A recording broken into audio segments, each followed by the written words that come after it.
So do you guys want to sort of introduce yourself? So it might help us also understand where you're from and how they should target their talks to you. Can we start with you? Yeah. My name is Shiva. I am from West Bengal. I did my graduation in Calcutta University, and currently I am doing master in Bharati. Great. Hi, my name is Dhruva Rajan and I'm from Mumbai. I did my graduation from Mumbai University and now I'm doing masters in geoinformatics in Bharati Vidyas. Hi, I'm Ananya Gupta and I'm from Uttar Pradesh and I did my graduation in geology from Aligarh District University and currently pursuing masters in geoinformatics from Bharati. I'm Yogesh Ogle. I'm pursuing post-graduation from BBA. Pune. And my name is Nilesh Bhare. I'm from Nashik. I have done my first MSc in geography and right now I'm doing my second master in geoinformatics in Bharati. Hello, I'm Parth Kulkarni. I have done my graduation in BSc Geography. I am from Nashik. And currently I am doing Masters in Geoinformatics in Bharati Vidyas. I am SotM. I have completed my bachelor's in geology from Senior and I am pursuing MSc in geomathematics from Bharati. Hi everyone, I am the most different person here. Everyone is from the geoinformatics background, but I am Khalid Khan. I work as a developer relations for GeoSpock, and I've been in this field for a while. I've been into developer relations. Basically, in case you don't know what is developer relations, I'm the person who talk about all the cool things which GeoSpock, Ola, and other things, anything, any other organization I'm related to is doing. I go to conferences and speak about it. So it's a very different field. I guess you might not know about it.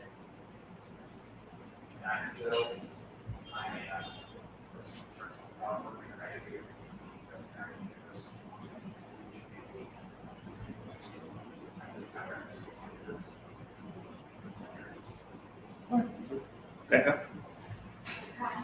So I did my master's in geomathematics from analysis and I did geoscope since 5 years. So joined as a consultant and now I'm Joshua. I'm a consultant as well. I'm working on video and I'm also from Bharati. Hello, I'm Sister. I'm a software developer by profession. I don't have a formal background in GIS. Hi, I'm Jatin. I work as a web design for Digitas. And now we can do the navigation skills, walking user, getting Dhruva? Yeah, I am Dhruva, I'm founder and CEO of GeoSpock. So yeah, not to talk about SotM. If you have any questions on maps, Geo, Ola, feel free to talk to me. Don't be scared, I'm not going to bite. And he's also from Bharati. Yes, So, so a lot of people from Bharati. First time more than Simba's Bharati people are here. So should we start? Yes. So who wants to go first? Dhruva, you or Jatin? Go.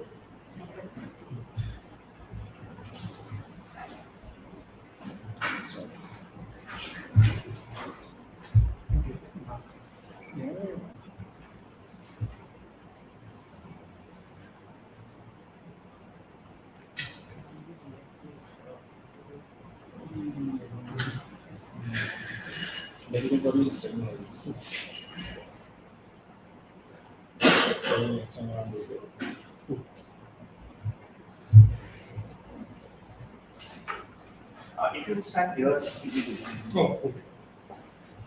Am I audible to everyone? Yeah. Yes, online as well. Shall I? Sure. So, before, can we move to the previous slide, please? Order.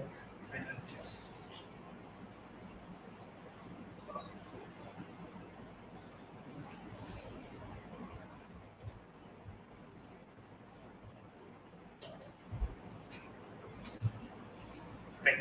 Thank you. So before coming here, And when I was here last time in Pune, something interesting happened. Something interesting happened with my friend and I. And something interesting that made me ponder over things, made me question things. Something interesting, which I'll talk about in a while. And move on to the next slide, please. I'd like to ask you, all of you, a question. What emotion do you feel when you look at this photo? Lost. Lost. Also, introduce yourself. I'm bad with names, so. Rutuja. Anyone else? Sorry? Suffocated. Weirded out. Anyone else? Anxiety. Anxiety. Confused. So it's informal. You guys can speak up. Frustrated. Right? Depressed. Distracted. Anyone else who wants to give it a try? No. Cool. Right. So if I have to take a stock of things, I would say that almost everyone felt a negative emotion when they saw this photo, right? Same thing happened with my friend and I when we lost our way while we were coming here. And there are many other people who have lost their way when they were dependent on maps while navigating. And today I'm here to talk about this problem statement. Which is, how might we make the navigation system more intuitive and less distractive for two-wheelers? The problem statement came to me when I was here last month meeting Chinmay and his team. And where we had a fruitful conversation, we picked each other's brain. And we realized that, okay, there's a pain point that exists, and how might we mitigate the pain point? To approach this problem, this was my methodology and approach, wherein I have used the mixed method approach, which deals with it is a two-pronged approach, wherein I've used qualitative as well as quantitative research methods to validate findings from one method with the other. And to go about the problem, right, I think it's fun. So the first step that I took was to evaluate existing solutions on two-wheelers which provide navigation. For this, I've taken three competitors, three products, which I'll be talking about. Then I interviewed people then to understand users and how they feel about navigation and wayfinding in general, their thought process, their pain points. Taking into account my research, I developed certain design interventions which might help users to mitigate the pain point. And then I again took in users' feedbacks. And design is an iterative process. And integrated those feedback into my design approach. Right, like I mentioned, so I've taken three scooters into account, or three products into account. And I evaluated them using parameters that I defined, so that each of these products have a level playing field. So no one has an advantage here. So first I'll be talking about that. And interesting anecdote happened. So I went in to test these scooters as a mystery shopper. So no one was aware that I was evaluating these products, but so that there are no biases. Right, for the Ather 450X, I went in, I asked for a test ride, they provided me a test ride at my home, no worries. And something that stood out during the course of my evaluation was that the GPS or my pointer on the interface, it wasn't locking in. It was still finding its way around, and I felt as an evaluator that it was distracting to me. Then for the Ola S1 Pro, well, the scooter, if you guys are not aware, has speakers inbuilt into it. And I expected audio navigation from it, which I did not get. For the TVS iQ, well, there wasn't much to write home about. The scooter, the interface, you cannot interact with the interface by touch. You can only interact with the interface by a D-pad and a joystick. So the interface felt dated, and there was no option for the user to navigate or to input any destination. So to navigate, you have to use a support app, wherein you enter the destination and it gives you waypoints. That's it. And after that, I also conducted a shadowing approach wherein I observed participants interacting with the process of navigating using navigation softwares. And one interesting insight that I found out that occurred during the course of my evaluation was that one of the participants mentioned why is she shouting to the lady that speaks in the navigation. And my observations while I was evaluating them was I felt that driving there are many distractions for the user when they are driving, right? And they could be audio as well as visual. And system navigations are also add to the distractions. Also, the system automatically selects and depicts environments without any intervention from the user.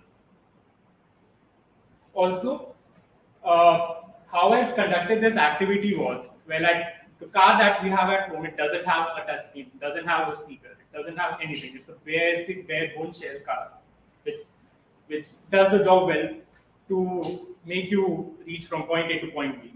And I told the participants to switch on their phone, put in the navigation, put in the destination that I told them, so that again there are no biases, and told them to go about their way. Right. Then moving on, what I did was I conducted this extreme user interview. If you guys are not aware, this is a bell curve. It's not being projected over there. It's a bell curve. And the reason why I conducted an extreme user interview was so that I get insights from both sets of the users, that are trailing users, who are users who barely use navigation or who are not comfortable in using navigation, and users whose lives or work is dependent on navigation, right? And then in between are us, people like us who use navigation in their day-to-day life, the majority. So for training users, what I did was I went to the railway station back home. I took a auto because I know these guys don't, at least back home, they don't use any sort of navigation approach. They have been driving autos since long, and now they are comfortable with their ways around. I got to know that one insight that came about was that the reason why the training user doesn't use the navigation is because he's uneducated. He doesn't even know how to write his mother tongue, which is Hindi.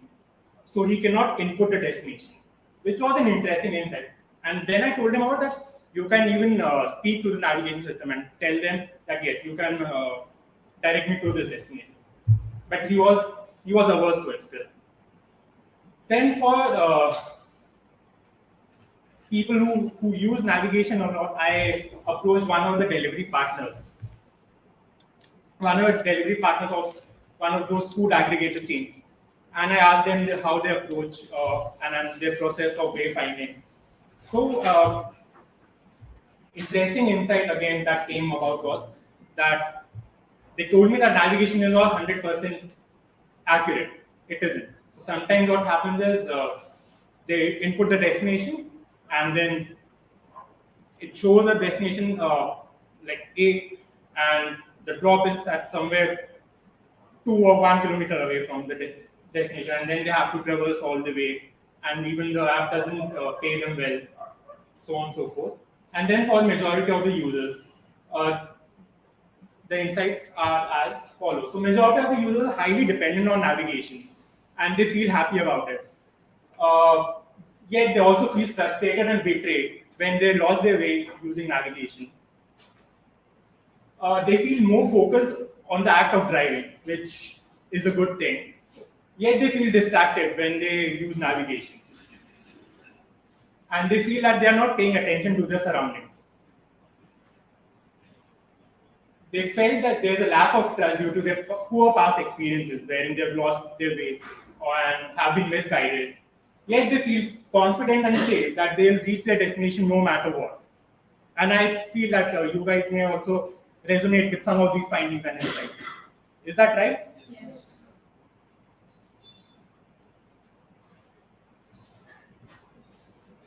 then after my research phase got over, I created some of the design solutions, as you can see over here.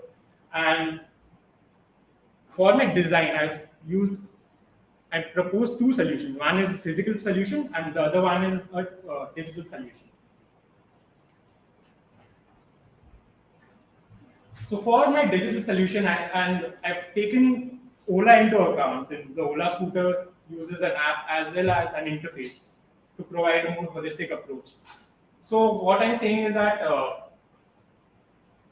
for the digital solution, it should have an appographic approach where, let's say, it keeps on hearing your conversation. I know it sounds eerie, but what is eerie nowadays? So it keeps on hearing conversations, and if it picks out a particular location, it tells you, it nudges you that would you like to be navigated to that location, so that it helps you in navigation. Then contextual navigation, right? Currently, what is happening is that can you guys tell me one concern that comes to your mind when it comes to electric vehicles? Range, whether you reach the destination. Okay. Anyone else?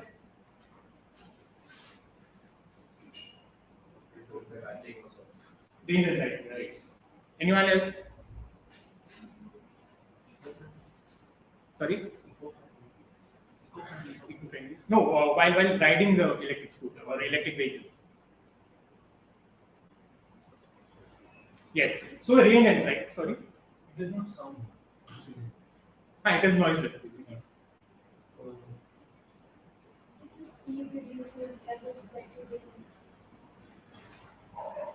So if I have to say that range anxiety is a concern, right? Like you feel that, okay, what will I do if my battery runs out?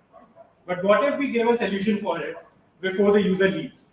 So here what happens is, can you zoom in a bit, if it's possible?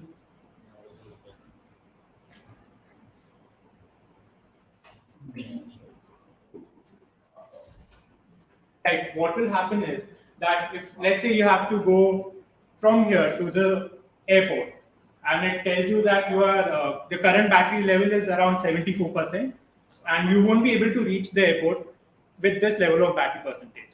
You'll run out of battery. So it will give you a solution wherein it will tell you to navigate first to a nearest power station, so that or charging station, so that you can charge your vehicle, and then continue your journey. And it will also tell you how much battery you will be left with, at least an estimate when you reach your destination.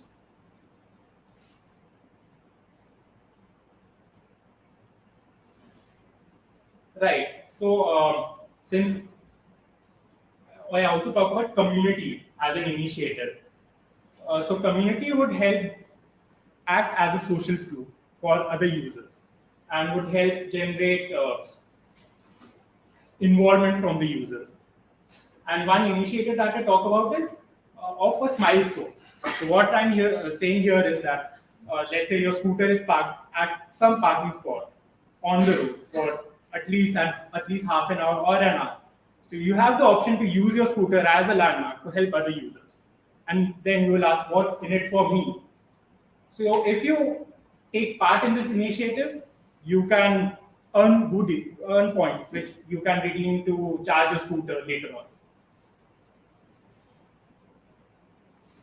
Right. So here now I talk about the interface itself, the interface that is present on your scooter.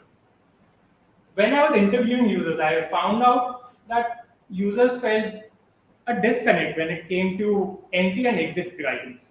Right. Even now, if you open Google Maps, at least this has happened with me, and I feel that you may also resonate. It doesn't really explicitly mention that you have to take the flyover, you have to climb the flyover. It just tells you take a ride. A ride could be anywhere. So what if we explicitly tell the user and nudge the user that yes, they have to take a ride by means of visuals as well as audio. So by visuals, we can give them certain indications that they have to climb the flyover, as well as in the copy itself that we say that in 300 meters they need to climb the flyover if they are about to reach the destination on time. Then again, during the course of my research, I found out that users felt the guidance wasn't in time for them. So they felt that some of the users they overspeed in the city, and they felt that if the guidance would have been provided to me a bit earlier, I would have been able to take the take the right exit or the right entry. So what if we give users a speed dependent guidance, wherein here let's say the user is driving their vehicle at 60 kilometers per hour, and they receive a guidance well in time so that they can approach the turn and make the exit. And same goes for users who are not speeding but are driving well under the city limits. And we give them guidance a little later on so that it's safe for them as well.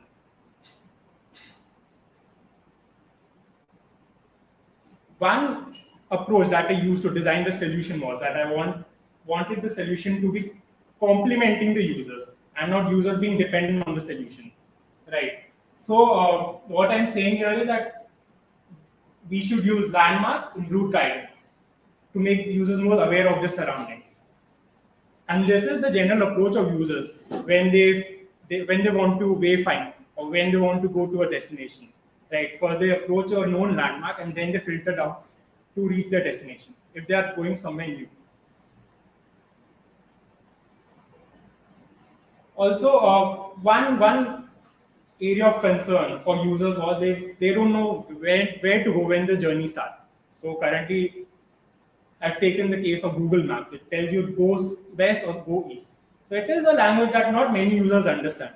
So what if we make it more simple and reduce the cognitive load on the user by using language they understand? So it expressly tells you that you have to take a right or you have to take a left when you have if you have to start a journey or if you have to begin a journey. Right. So again, so I wanted users to be aware of their surroundings and complement the user.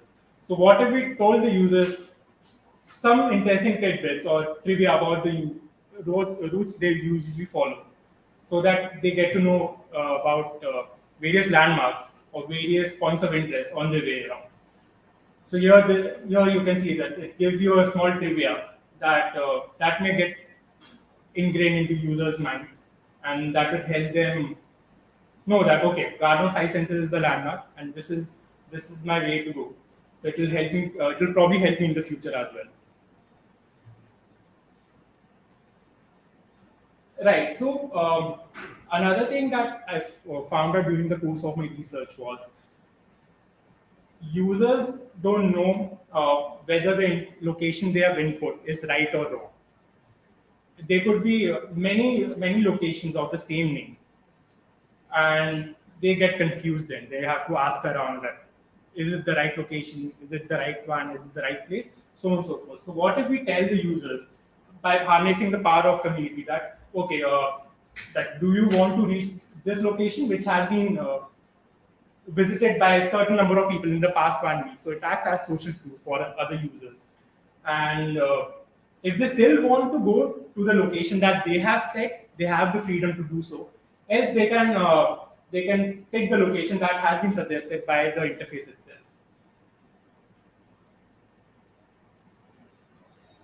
Right. One insight that I came across was that users are ready to take risks and take new routes whenever they are alone. But when they are with someone, right, whenever they are with their loved ones, they would rather take the longer route than a route which saves them time but is new. So what if we assure users that that we are on the right path and there are certain other people who are also using the same route that has been suggested by the navigation at this point in time?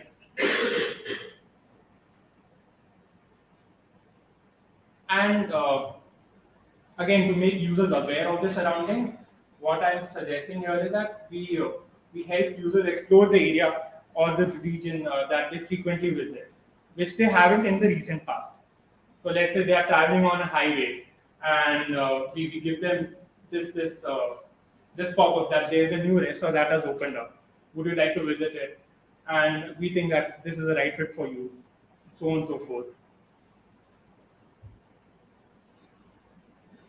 Also, during the course of my shadowing, I found out that the system, it doesn't give users the freedom to select the complexity of the system. Right? What if we give users the freedom by asking them how complex would they like their interface to be?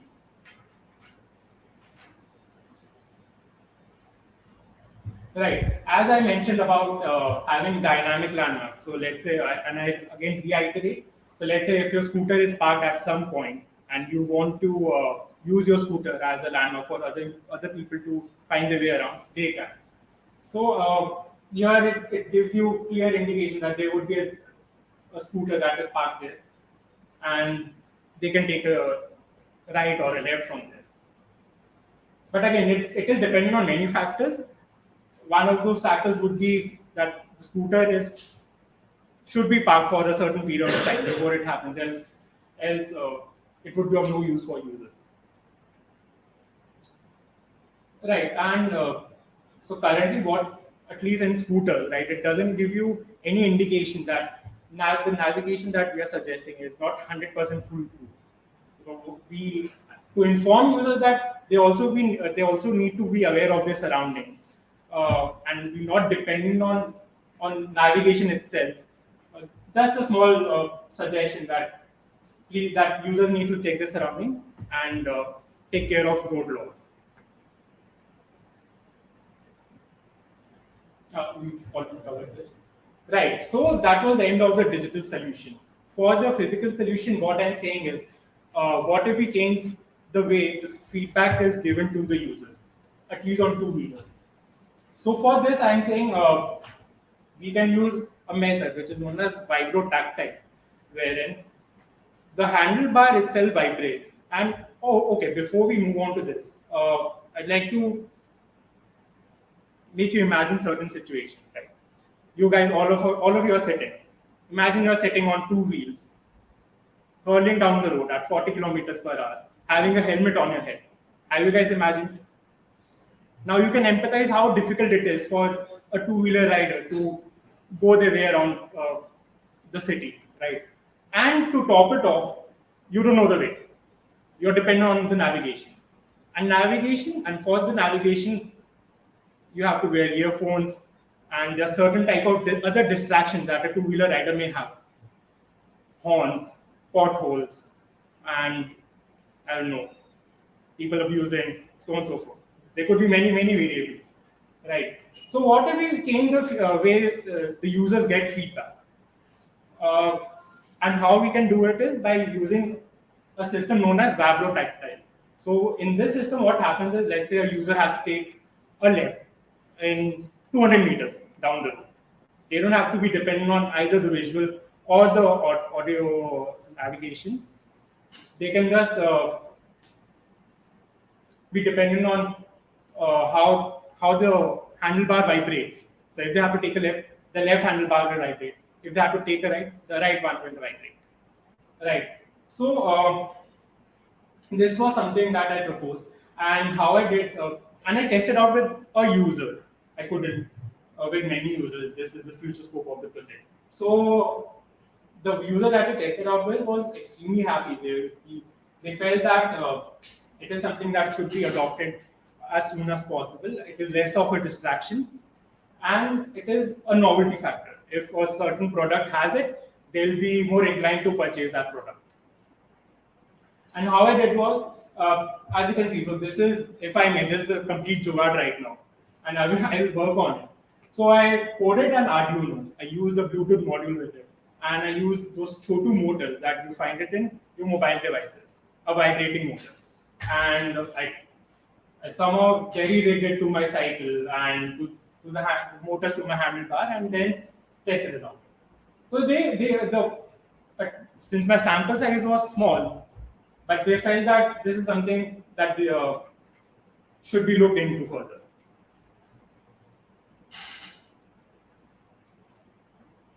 Right. So as I was talking about, so the future scope of the project. Like I said, the current solution, it can be refined further. It is a jugaad right now, and there's always room for improvement. I'd like to integrate the solution with mainstream navigation system. So I tried looking into how motors can be activated with your run-of-the-mill navigation systems. It can be done, but due to my lack of coding knowledge, I couldn't. So you have to pull in a Google API and code it with Python. It is possible, but it will take me some time and help.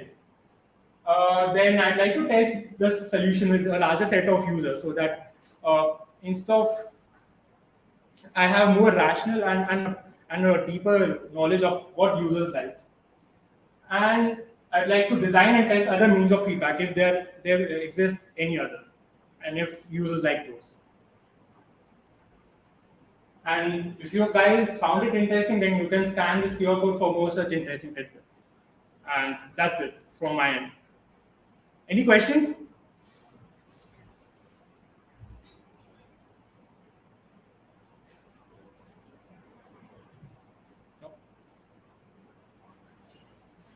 Do you have this on paper by any chance? Maybe you can just circulate it with the folks after the meetup.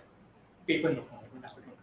Probably you can just get in touch with him if you want more information, right? Okay, thank you, Jatin. What I like about your presentation is that most of us who work in maps look at maps as a product itself. We don't look at the user, which is the most important part of the whole thing. If the users don't want to use the map, then it's pretty much our work is wasted. So this is what I always tell people in my team, that we have to think of how users are going to use it. What are their pain points? How do we solve that? And if we don't look at it, whatever work we do will not be used, right? So that's something that I'm glad that you shed some light on. Thank you. So for our next talk, we have Dhruva Rajan, who's going to talk about his experiences at the SotM conference last month. Yeah, so how many of you have heard of SotM while Chinmay's pulling up the slides? Hands up. Who all have heard of SotM? Okay, good. So then let me explain what SotM is. So SotM, what I'm wearing actually stands for State of the Map. So State of the Map, I think is a 15-year-old organization. So how many of you have heard of OpenStreetMap? Okay, a lot more. Okay, fine. So OpenStreetMap is run by a foundation called the OSMF, which is the OpenStreetMap Foundation. And they started a conference called the State of the Map 15 years ago. The purpose of the conference, as they claim, was to get people together who are working in open source geospatial and specifically around OpenStreetMap and grow the community. The founder of OpenStreetMap is a guy called Steve Coast, who we've actually met. He talks about this, so he's from UK, so he talks about this situation where he wanted some data from the Ordnance Survey. So Ordnance Survey is like the Survey of India in the UK. They're responsible for all the maps that everybody uses, right, in the UK. And he went to the OS and he asked them, can I have a map for this study that I want to do? And the OS like took 2-3 months and came back to him and said, okay, you need to pay me, hundreds of thousands of pounds to access a map. And he got really frustrated. By the way, Google Map didn't exist at that time, right? This was more than 15 years ago. So what Steve did was he said, okay, how do we generate a map using the community? So he got a bunch of university kids together and they started mapping. That's how OpenStreetMap was born. What he realized quickly was that it's not going to scale by just him and his university kids. So he got some more people on board, and then that's how the foundation got formed. But then the State of the Map was actually the first conference where people actually came together from different parts of the world to say, can we start mapping our own local communities and then create a world map, right? So today OSM is used by large organizations across the world. In fact, it's reaching a point where it's almost as good as Google Maps in some places, and we'll talk about what is going on with OSM and what I learned. But one of the best things about SotM was this year was happening after 2 years in person, and it was happening in Italy. I'd never been to Italy. This is a picture from actually a student hostel where we had an evening networking, and the sun was setting and it was falling on the Duomo, which is like the main church in Florence. So I thought the picture was nice. So when I went to SotM the first day, this was at like I think 9 o'clock in the morning. There was nobody. Similar to this meetup, I thought, okay, what am I doing? I came halfway across the world for this. But shortly, that nobody became, if you go to the next slide, a room full of people. So SotM was like by far the most amazing GIS or mapping conference I've been to. So for those of you who don't know me, I used to work for Esri before Geospoc, and Esri, as you know, probably is one of the largest geospatial companies, and their conferences are huge. But what I found in Esri conferences was it is a lot about the customer, how they're using maps, and the business case and the value in terms of money. But this was all about the tech. It was all about the data. It was all about how we're collecting information, how we display it, how we able to share it, and it was a lot about the community. So there was academia, there was students, researchers, there were commercial organizations like us who were there, and there were also like very core technical folks who actually manage and maintain OSM as a product, right? And I'll talk a little bit about that as well. So this picture was taken like I think midday of the first day where it was like full attendance. And what I also liked about the conference was they had a lot of these what they called self-organized sessions. So OSM and SotM actually was a very I think loosely set up conference in the initial days. Like people would just come together like this and talk about stuff. Obviously today after 15 years there's a lot more organization, but they wanted to keep that say the dynamic aspect of people coming together. So they had a separate room where like people like you or me could just say, okay, I want to do a session. How many of you want to attend? They would write it on a board, and anybody who wanted could sign up, and people would go and attend that session. So it's a very like spontaneous way of getting people to share ideas. So that also I really enjoyed about that. I've never seen that in like an international conference. So that is the other thing that was really good. So next one. So this was like the sponsors board for SotM. And what's interesting, I don't know, just I'll leave it for a second for you guys to take a look. But I found like 2-3 really interesting things in this. So the first one is obviously that you can see there's companies like Google and Esri who potentially are like competitors, right? You think like OSM is creating a map that's competing against Google. Why is Google sponsoring this? So just think about that. I'll come back to that point. The other is I saw if you see Grab, Gojek. These are like similar companies to Ola. So Grab is like the largest ride-hailing plus food and grocery delivery in Singapore, Malaysia. Gojek is in Indonesia, similar company. So again, huge companies, ride-hailing companies, logistics companies that were there as sponsors. And I think the other thing was you could see that there are some logos which you may not recognize, but I just want to call them out. So Humanitarian OpenStreetMap, Youth Mappers. So again, this is like the academia, non-profit groups that are also coming. So the sponsors also reflected like there's such a variety of people supporting SotM, which I didn't expect. Again, you typically expect sponsors to be like corporates or people who have a lot of money to contribute. But you also had people who probably were not like paying a lot of money to sponsor, but SotM found that it was important to have them as part of the key sponsors in this conference. Next. So this is a photo of the evening social. The reason I put this was, so that's me obviously. So I was representing Ola. The guy next to me is my equivalent of Uber. The guy next to him is my equivalent in Grab. So there was like the 3 like probably biggest ride-hailing companies in the world sitting together, chatting and sharing ideas. This was happening all over the conference. Again, really interesting thing was like there's no such thing as competition, right? People understood that everybody was contributing to OSM, everybody was contributing to a platform that they were benefiting from. So it's very interesting to hear from Uber, from Grab about what are the challenges they were facing when they're using OSM or when they're using these tools and how are they contributing back.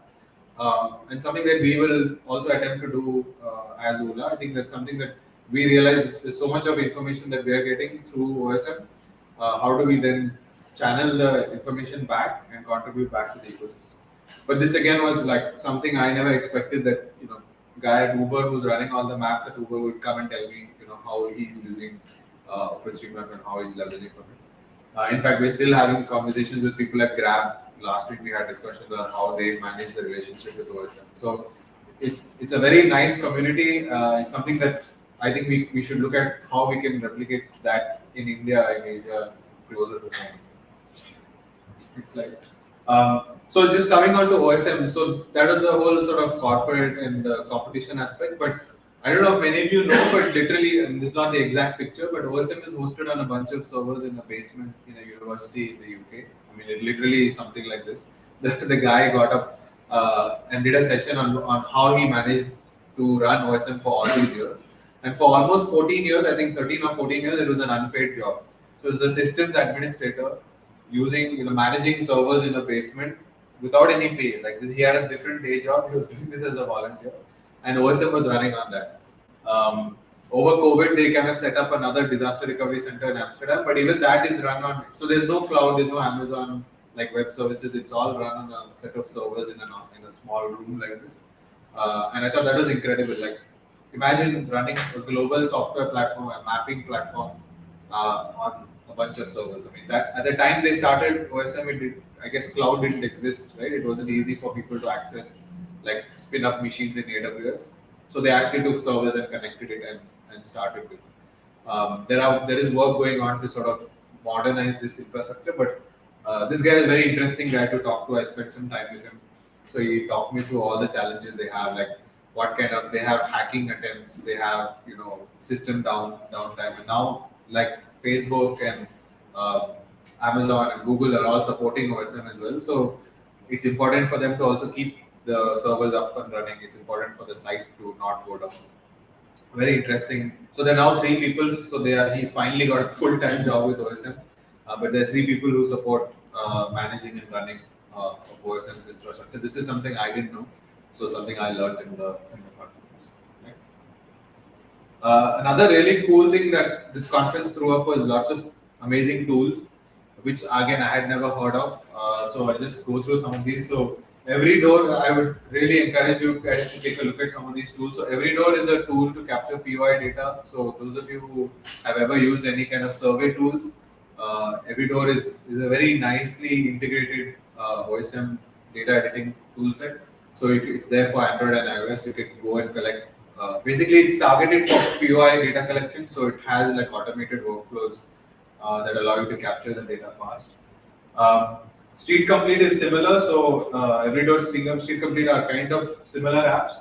But what I found about Street Complete was it had better workflows. So you could also look at Street Complete, but it also looked at road segments as a kind of feature. So if you wanted to add like turn restrictions or interesting attributions against road, that was another interesting tool we saw. The OSM Galaxy is a work that AutoSM, the community that I showed you earlier, was a sponsor, is working on. So they're basically trying to bring together all open data sets on the open communities together in a single place. So that's called OSM Galaxy. There's an API as well that they're building that allows somebody like a student or even a commercial organization to send a query to this API and get all of the data from various sources. So not just limited to 1 or 2, but any open source of geospatial data that's available. Mergent Maps is also, it's integrated with QGIS. You may have heard of this. These guys are a little bit more popular. So offline map collection, syncing, especially integrated with QGIS. Again, sorry, I'm using terms that people may not know. So QGIS is a desktop mapping tool, which is very popular. It's an open source mapping tool. So Mergent Maps allows you to sync between mobile and desktop tools. The last one is a street editor. So it helps to basically map bicycle lanes and then automatically create junctions. So this is again targeted for Europe, but I thought it was interesting because when you're creating road networks, typically you draw a single line to represent a road, right? But that road may have like two lanes for cars, 1 lane for pedestrians, 1 lane for bicycles. So how do you model that and represent that? So that's another tool set that I came across, which I thought was very interesting. And again, the amazing thing about all this is these are all open source. They're all community collaborated. They are actively being worked on. A lot of features are actively being added. And many of these need localization in India. So one of the things I was thinking about for this group is we have a mix of design and developers. Can we take some of these tools and make them more appropriate for India, for example? So Everydoor, for instance, has categories of POIs that are very common in like US or Europe, but not so common in India. So can we add like Indian categories to Everydoor and then get people to use? So think about other ideas and how you can take these tools and extend them. Yeah. And then so the conference is kind of concluding with a few themes of where OSM is going. So this is just my 3 major takeaways. So the first is they definitely want to move OSM to the cloud. So like I said, it's currently sitting on a bunch of servers. So there's lots of work going on to try and see how can you take all the software and data of OSM and make it cloud ready. sounds easy, but actually it's very complex because the way OSM has been written and all the legacy that sits behind it, it's not just taking all the servers and putting it into another server infrastructure. There's lots of other things they need to think through. But they are saying that in the next 6 to 8 months, they should be able to do this. So tomorrow OSM will be available on the cloud and maybe on multiple clouds as well. So it's a space to watch out for. Second was collaborations with corporates, so like us and Grab and Facebook and others. OSM are very open to, I think, collaborations now with large companies. So I think you'll see more and more large companies adopt OSM as a base platform and then build on top of that. The biggest example recently was TomTom. You may have seen the news, but TomTom laid off pretty much all of their mapping teams. So most of that mapping team used to be digitizing maps. So they've stopped that. They're going to be using OSM internally and adding on top of that. So if TomTom are doing it, you can be pretty sure that others will start doing it as well. So I think that's another big thing. You'll see that OSM will become a very, I would say, default kind of map for anywhere in the world. So far, it has been only in a few countries, but that's going to explode. Especially the amount of work. So Facebook is doing a lot of work in Africa. Like almost, I think 60-70% of the team is focused on building maps for Africa. I mean, the mapping team. So that's, you'll see over the next few years that maps will greatly improve in places where they didn't exist before. And then the last one is slightly more technical, but I don't know if you know, but OSM is like a simple data structure. And I don't want to get into too much detail. Dave is the expert at it, so I probably will be saying a lot of wrong things. But it is made so simple that it's easy to add any kind of data, right? Because the whole idea was Steve wanted people to contribute to the platform. But now it's reached a point where it's so flexible that it's very difficult to deal with that data. Like our teams are struggling, for example, with categorization, with naming conventions, right? Somebody calls something a highway, somebody else calls it a motorway, somebody else calls it an expressway. All is allowed in OSM. Nobody will block you. But then when you're using the data as a user, like does a highway mean like, so there were examples of this, like a highway in Poland is like a single track road because the motorway is the main road, right? So it doesn't like make any sense to somebody who's looking at that data new. So things like tags and there are lots of effort, like Tag Info is a popular site that's used to understand what tags mean. But because there are thousands and thousands of tags for each feature, very difficult for people to trust or not trust people to actually consume that data in a way that's scalable. So there's some work going on with the foundation. This will take a long time, I think, but they want to structure the way data is stored in OSM and apply some rules so that as people contribute to data in OSM, it's easier for people to use it in downstream applications. So this is a space to watch out for, but it's also something that we should understand when you're doing a community sourced project. These are kind of issues like how do you know whether the data going in is good or not, right? So now that is the challenge that OSM started with, okay, you give me whatever data you have. Now they're saying, okay, we have a lot of data, but we need to make sure that whatever new data is coming in is clean. So that was it, like in terms of what I had to, what I learned and what I took away. I think just to summarize, I think OSM, then SotM is growing at a rapid pace. And I think that we have a huge opportunity to impact the way OSM and SotM goes in the future because India is a large country. It has so much of unmapped areas and lots of organizations in India are using OSM. This is very sort of clear from the way that the discussions are going on. So how can we create and grow community? These are just open questions from my end. What are the activities that we can do either in university or in corporations or in meetup groups like this? And how, like, so there's an SotM Asia coming up. So should we have an SotM India? I think we should. Like, can we get all the community together? So this is something that we are thinking through as a group as well. Like Chinmay and Dave have started this meetup, but can we grow this into something bigger? SotM Asia is coming up, so that's in November. So we'll probably be at SotM Asia, but I think there's a lot of stuff that we can do in India. And companies like Grab have shown that you can do a lot of impact by contributing to maps because that it improves infrastructure, it improves even basic things like Grab was telling me after they mapped small villages in Indonesia, the electricity connections were easy for the for the government to go and make because they didn't even know communities existed in those. So I'm sure the situations are that in India as well. So by actually creating these maps, we will help the development of parts of the country which are still 100 every. So that was it. And if there's any questions, we have time, or you can catch me if I'm around. Yeah, thank you. You told about the sponsors, Google and Microsoft being sponsored at OSN, like their biggest competitor in maps. Why did you do that? So I think my reason is, I think that it's because they've realized that by not being present in these communities, they are actually losing out. Like the community is becoming large, and by being closed source, like, and as you know as a developer, like the more closed source you become, the more out of touch you become with the community. So I think it's purely just for them to be in touch with the community, but also their realization that OSM has reached a point which is now it's like they have to go with the flow. Like they can't ignore OSM anymore. So that's the biggest.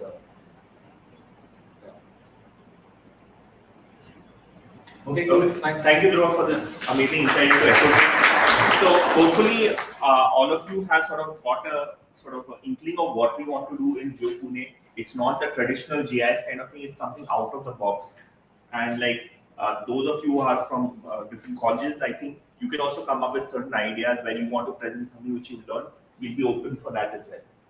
And now, sort of the formal part of this, however formal it was, is over. And we'll just have a sort of a networking session now where we can just discuss things one-on-one with anybody who's interested, and we can just have a discussion with each other. Okay. So thank you. And those of us who have joined remotely, thank you as well.